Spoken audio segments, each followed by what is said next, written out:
Alright, everyone, so this is like a part two after the unboxing that I did for the Atari VCS. And I've been messing around with it for a while. I've bought games for it, played games on it. Even though the library of games isn't all that many, what is there, based on some of the pricing on the games, it's actually not too bad. However, I will say, even at full price at $400, unfortunately, the system is way overpriced for what you're really getting out of this. On the other hand, I will give Atari some credit here. Even if the Atari game console side of things gets shut down and that's pretty much it, at least people like me that have one of these can actually still use it because of the PC mode. In that you can still boot up, say, Linux, Windows, things like that, and basically repurpose it for other things. However, for me personally, I'm going to use this as a traditional game console. So, unless the day comes that, everything gets shut down, then I'll look at other options for it. But for right now, while it's still quote unquote relevant, I'm going to use it like a traditional game console. Another thing I want to add too is I recently bought a game on it and the system glitched out. And let's just say on the customer side of things, let's just say I had to go to a couple of different sources to basically get my issue resolved. The way I did that was basically ended up going to their Discord server. Yes, going to Discord, joining their server, and then just posting on the troubleshooting section, my general issue, and then someone messaged me. It's like, hey, what's going on? I explained what's going on, and I'll admit, I'll just say this: the person was nice, and no arguments, no nothing saying that, oh, I'm just trying to get like a free game out of it. I bought it, the system glitched, and the system was still thinking that I never purchased it, even though I have a receipt for it. So basically, I gave all the information they needed, and the person was like, all right, I'm gonna push it over to your account. After I turned it on, logged in, it was there for me to download. So, yeah, I mean, even though it's not really like the traditional way of customer service of like, you know, calling Nintendo support and being on the phone. Doing it this way, honestly, it wasn't really all that bad either.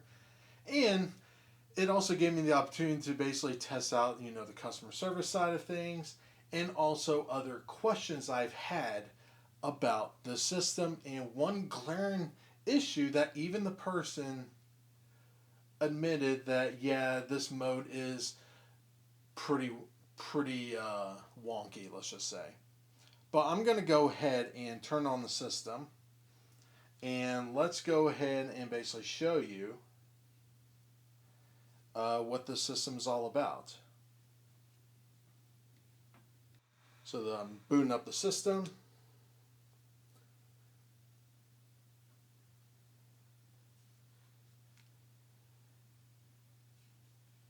And I also want to do this in real time, just to give everyone an idea of what it's like to boot up the system into the what Atari calls the Atari OS.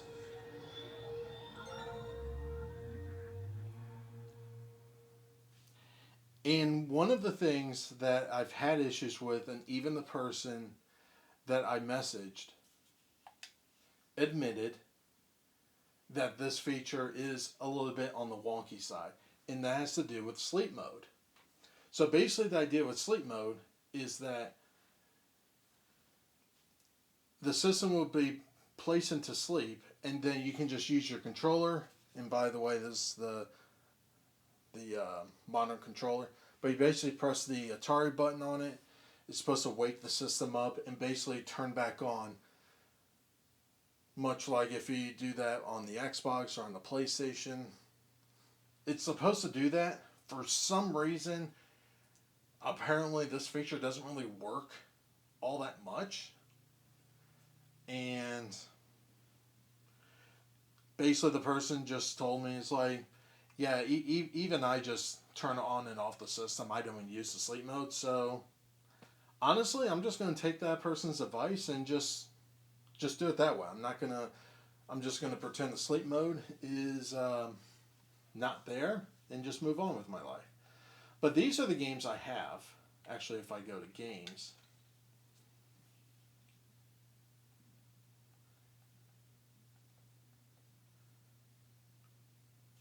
so I have 17 games installed on this thing. So I really wanted to go in and really get into the nuts and bolts with the system. So, first of all, Antstream Arcade. This is basically their main advertising thing with the system, in that it's basically a streaming service for classic games. And apparently, recently, or at least recently to my knowledge, there is a free mode now with ads. So you can just have the app on here and just play hundreds of different games on that service. And you don't have to even worry about paying anything. You can just literally just use the free service, which is actually kind of cool. There is a paid version that you don't have to worry about ads or anything. But the free version, from the time I've used it, seems doable to me. But yeah, so there is like a version of Tempest 4000. I had it on the Xbox One. I also bought it on the Switch, and now it's also available on the Atari VCS. And from my time playing it, the only advantage the VCS version has is the classic controller, or the joystick controller. The joystick also has a rotary function with the stick. However, the rotary aspect of it, I don't know if it's really the controller itself or the way it was programmed in this version was just poorly done. But honestly, not all that great. I'll just say this: the rotary function on Tempest 2000 for the Atari Jaguar is much better than this version. But I will say too, I think Tempest 2000 is a better Tempest game than Tempest 4000. Just to put it out there. And if anyone at Atari is watching this, see if there's a way to get Tempest 3000 from the new one onto this thing, because that would actually be kind of cool. Or just port the game over to modern platforms. But yeah, that's just a little side note. But I also have Sydney Hunter. I actually also have this on the Switch. And to me, they basically play the same. Gun Tech 2, I will say this. In terms of graphics, this is probably the most impressive one. Actually, let's go ahead and load this up. And the load times for these games, and by the way, this game is one of the larger games in terms of size. But graphically,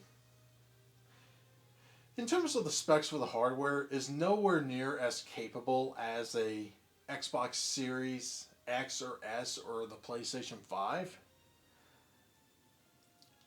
And for the price you're paying for this, assuming you buy it brand new at $400,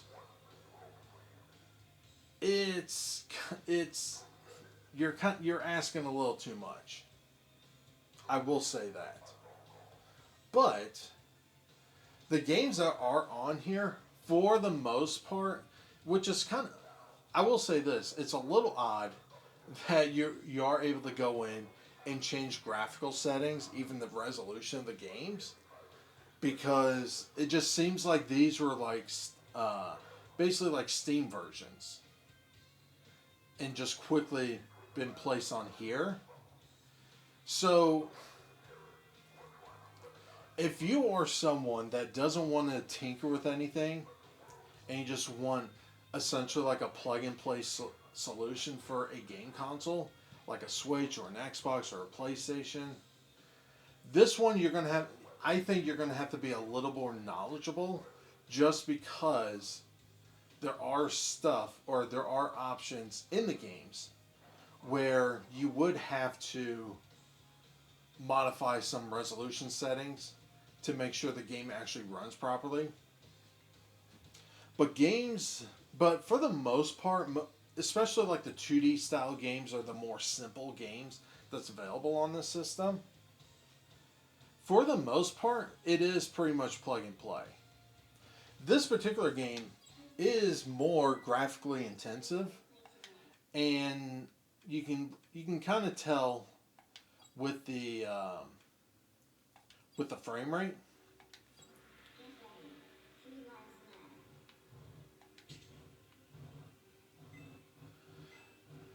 But I mean, for what I played from this game so far,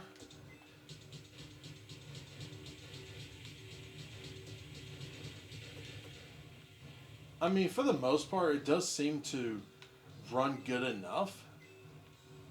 But I'm also someone that grew up, with the NES, Genesis, Nintendo 64, and stuff like that, especially in the N64 days. Whew, man, you really had to be really tolerant when it came to the frame rates.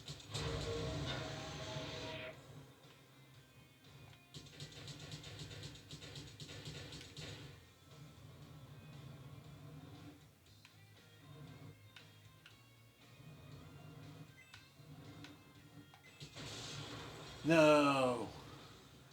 All right. So if I want to quit the game, I can just press and hold the Atari button, and I can tell it to exit to the dashboard.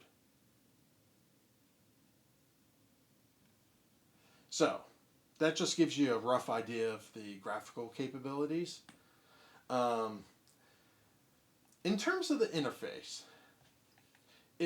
I will say this, in terms of the actual design of it, it it does seem more amateurish in terms of the user interface. But what I will say is at least it's easily laid out and pretty straightforward on what you want to do. So, you got the top portion here. So if you go to your home screen, that's just a mixture of everything. If you want to sort it by games, you can go to games, and it's all in alphabetical order. Now, in the apps section, and this is also where you can go into PC mode, there's also a VCS companion where you can use your phone. There should be an iPhone version or an iOS version, but there is an Android version where you just download the app from from the Play Store. You log into your account, and then it just automatically connects to the console. And what that does, it basically gives you a trackpad for mouse cursor for like mainly the Chrome browser, because there are apps on here, but they're really just Chrome apps. So if you go to the store, and this is the store interface,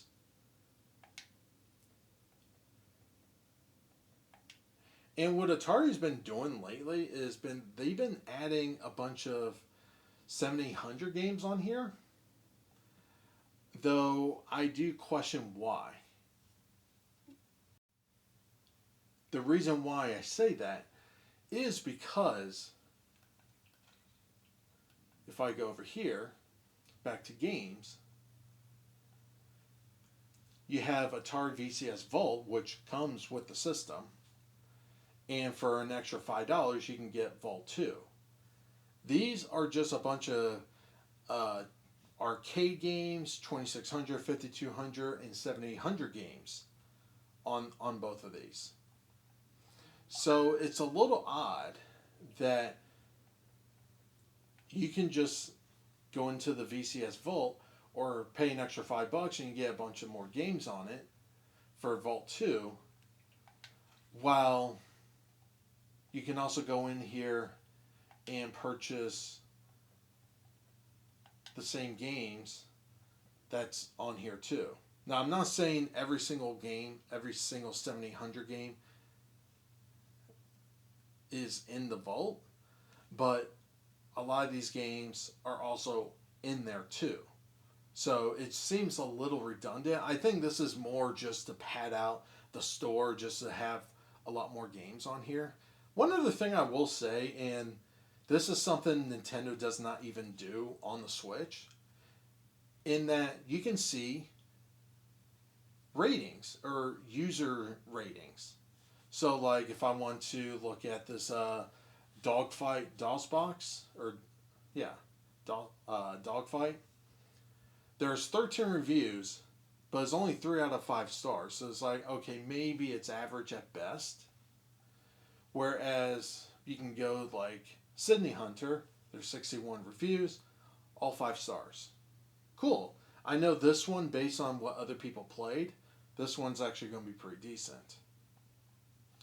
But as you can see too, you do have access to like GeForce Now, Luna, Xbox Cloud Gaming, and if I load up more, you do also have Stadia on here. You also have Air Console, which I'm not too familiar with that, but AndStream Arcade though is not a Chrome extension; it's actually its own application. So it's its own dedicated application, which is cool. But pretty much everything else, while you can use the Atari controllers to use those services, those game streaming services, you have to make sure they're wired. It does not work wirelessly, unfortunately. So that is something to keep in mind.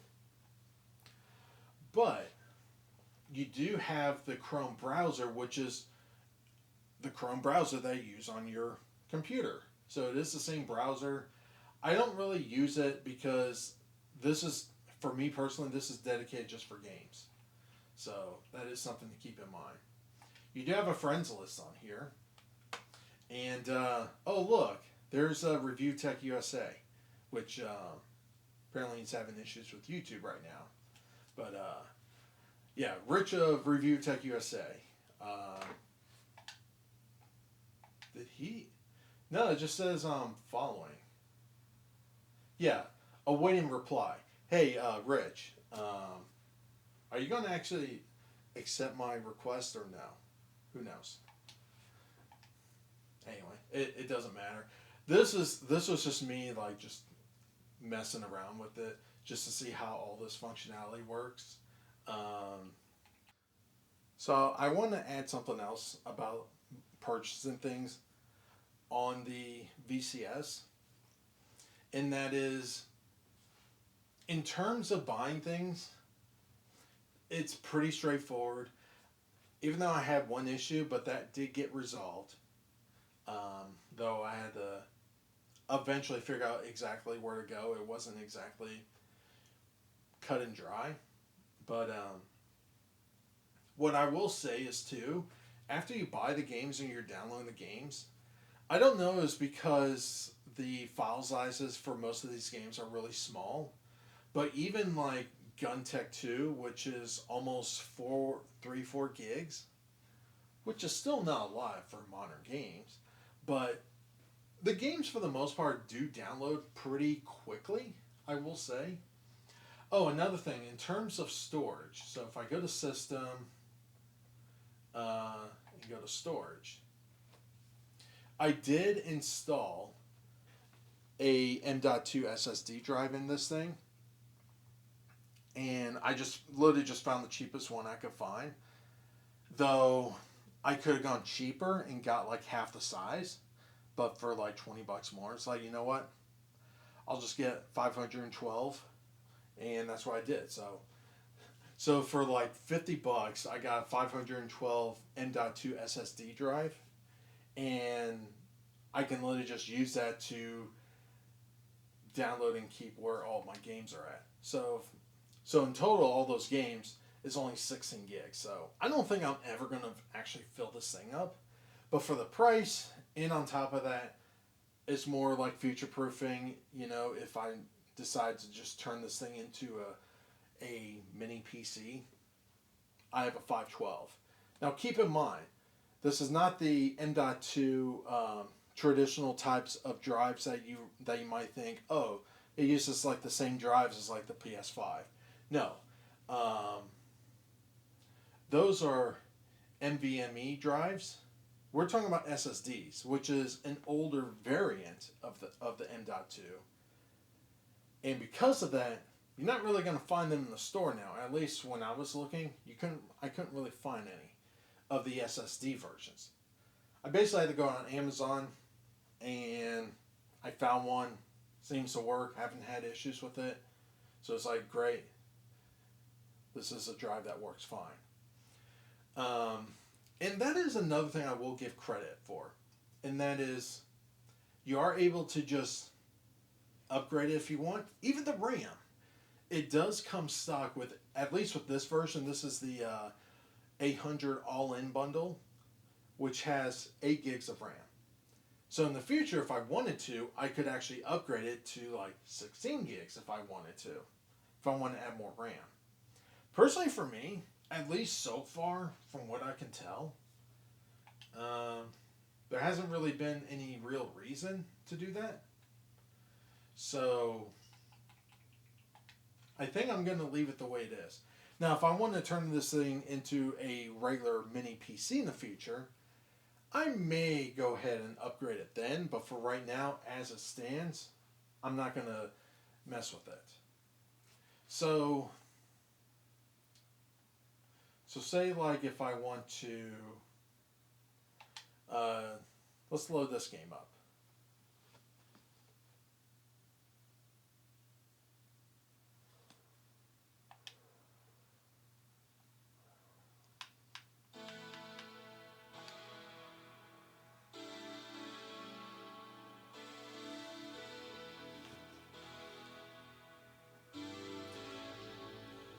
One nice thing I will say about this particular game, though, is that it's a more relaxing type of game. Now, if you do notice, the frame rate is a little lower than normal, but this is one of those games where you can go in and change the graphical settings. So if I turn down the graphical settings, right now it's set to 720p.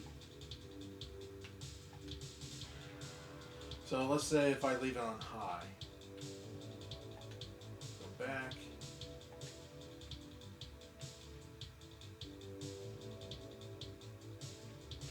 They decided that there was not enough space on this planet forever. Actually, I'm pretty sure we can make this smoother.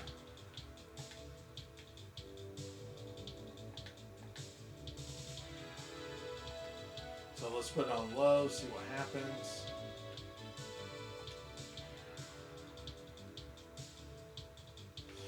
Not too much. This has to be a resolution thing. So if we go into the options, go back to graphics, let's put it back to ultra and turn down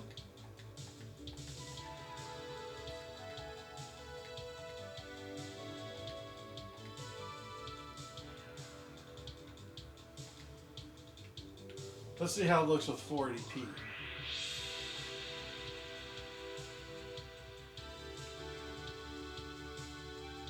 It's a little smoother, but not by much. I think this is one of these levels, honestly, where, because this is a larger map, it doesn't really matter what you do at this point. It's just going to be a little more choppy. And that is something to keep in mind. I'm actually going to turn down the volume on this. That is something to keep in mind. And that is, depending on the game, it's it's going to vary in terms of performance. So if I put this back to 720,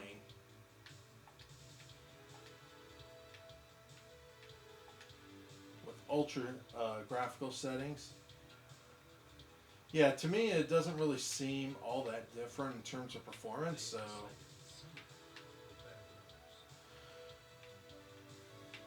might as well just have it look a little prettier. That some of them deserve to live a life of luxury and abundance, and others were simply needed to create. But yeah, like over here, obviously the performance is a little bit higher. But if we go here where there's a lot more things going on, yeah, the frame rate does drop, and you can kind of hear the fan going too. At least I can. I don't know if my microphone's going to pick it up. So it happened that while one half of their world struggled to survive, the other half grew bigger, stronger, and faster than ever before. Villages became cities, and cities needed to be fed.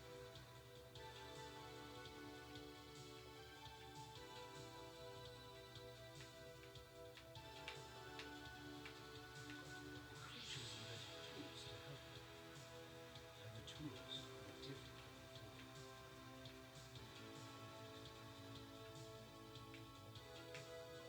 They were strong and moved on their own. And this is essentially what you do in this game. So you're not really fighting any enemies or anything like that.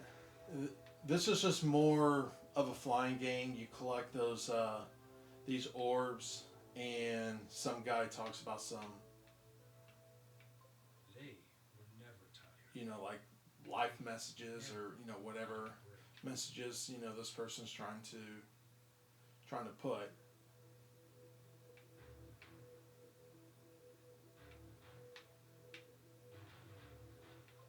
These tools and their sheer limitless power. And there's one more. First step to revolutionizing.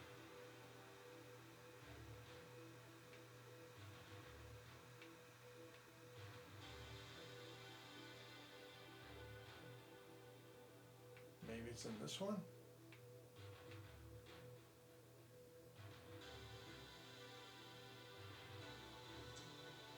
Oh no, it's right there.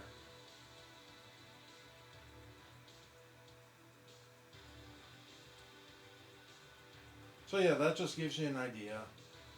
So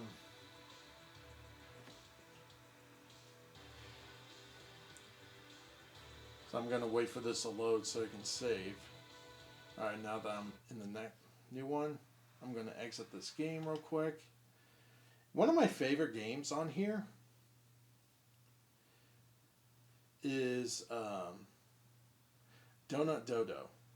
This is actually a new game that is heavily inspired of the 80s arcade games.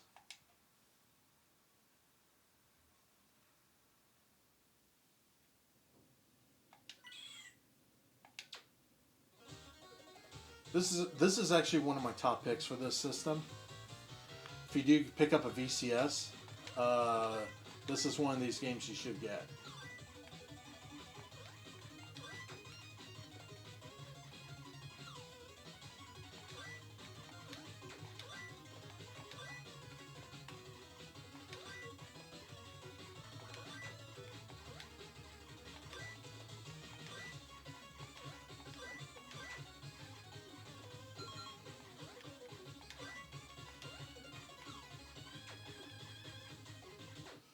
No!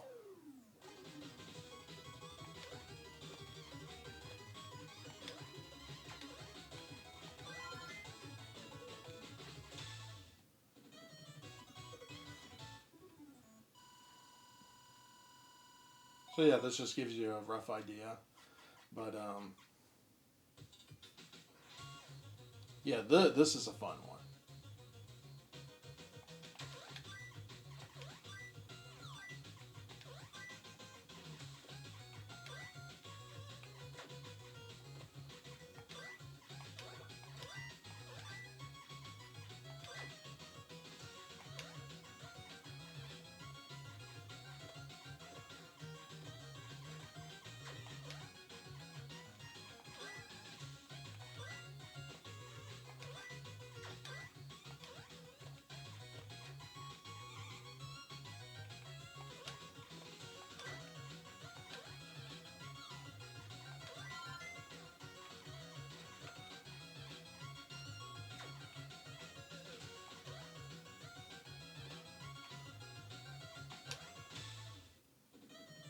Hey, there you go. I did it.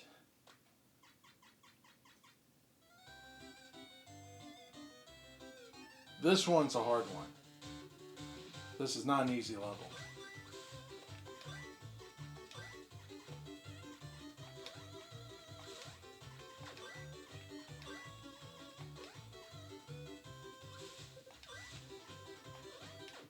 Ah, dang.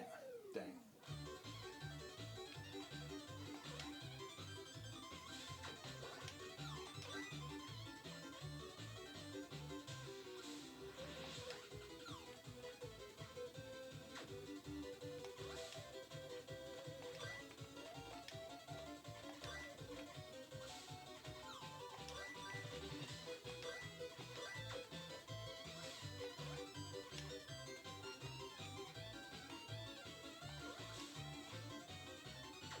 Just need to get that last one.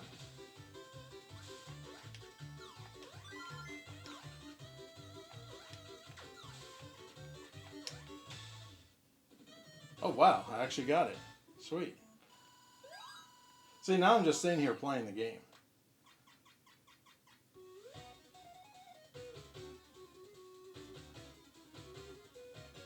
But yeah, this just gives you a rough idea of the game itself.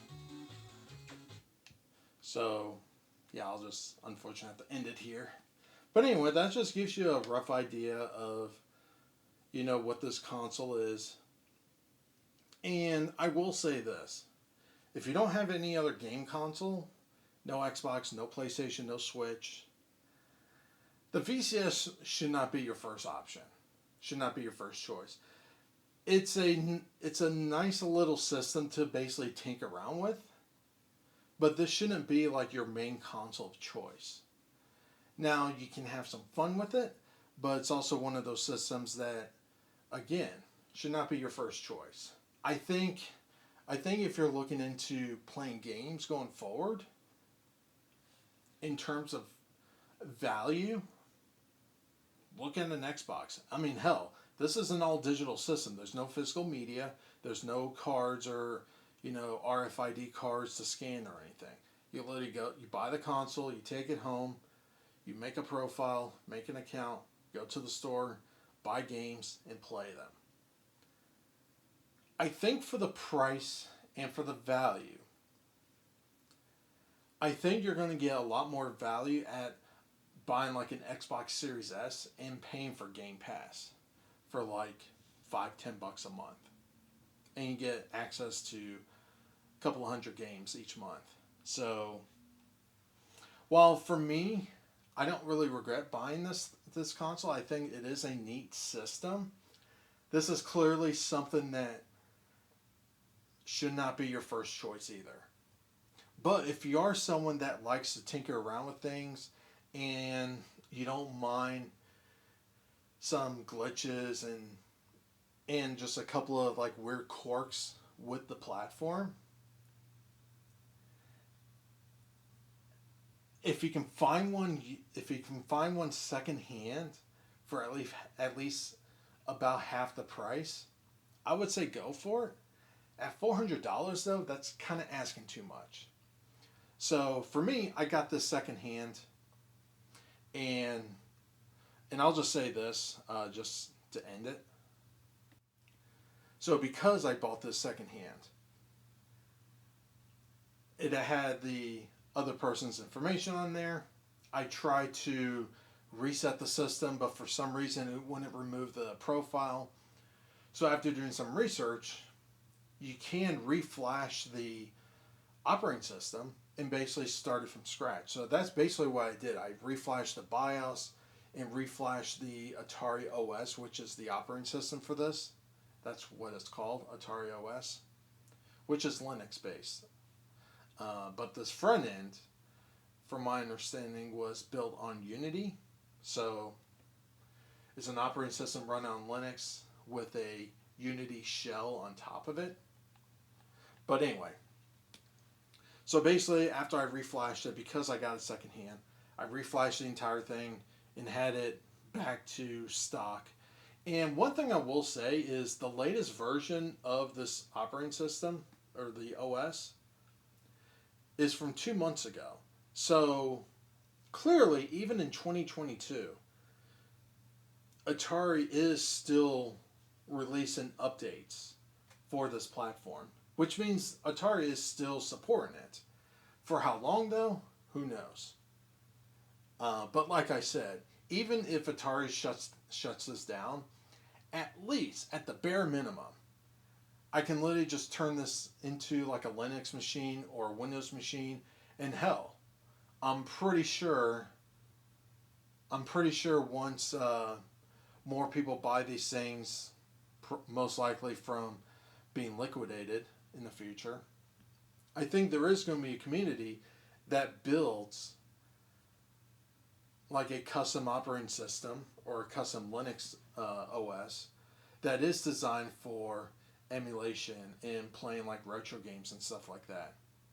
So, in that aspect, the VCS is actually worth getting. So, if you do want a neat little machine to play your retro games on it, in some ways I would actually recommend the VCS. But if you're looking into spending $400, there is a $300 version where it's just the system because, I mean, realistically, you can just use any wireless controllers or USB controllers for this and it will just work. So you can use Xbox controllers. Hell, I think you can even use like PlayStation controllers on this thing too. But as long as it has a USB cord on it, it'll work. Or Bluetooth, since this does have Bluetooth also. But from my understanding, you can use other controllers. You don't have to use the Atari ones. Which, on the side note, PowerA are the ones that manufacture these controllers. But to turn this into like an emulation box, that's actually kind of cool. And from my understanding, this is actually capable enough to run most of the emulations out there too. So that's actually kind of cool. But all in all, if you can find one secondhand for, around the $200 mark, I would say go for it. As long as it's an all-in bundle, of course. But if you're going to buy one brand new at $400 for the all-in bundle, that's going to be a harder sell. I'm just saying. But it is what it is. I like it, but I also understand this is clearly not for everyone either. But I am someone that does enjoy weird types of things like this and stuff that if I have to tinker around with it, I personally don't mind. Because I am someone that does like to tinker with things. But if you're someone that's not tech savvy or anything like that, you might want to look somewhere else. But anyway, those are just my thoughts about this, about the VCS. So I'll end it here. Like always, have a good one. If you do have one if you do have one of these systems, put your username, and I'll add you to to my friends list. So that's it. Like always, have a good one.